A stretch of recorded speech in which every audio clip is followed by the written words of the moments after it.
আমি সময় পেলে বই কিনি, পাঠক সমাবেশে চলে যাই।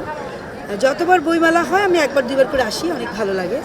আজকে এসেছি 2টা বই কিনতে, কারণ আমার আজকে একটু সময় কম।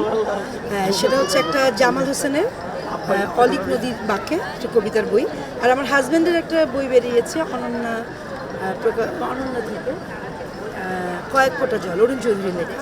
এই 2টা বই কিনলাম, ভালো লাগলো।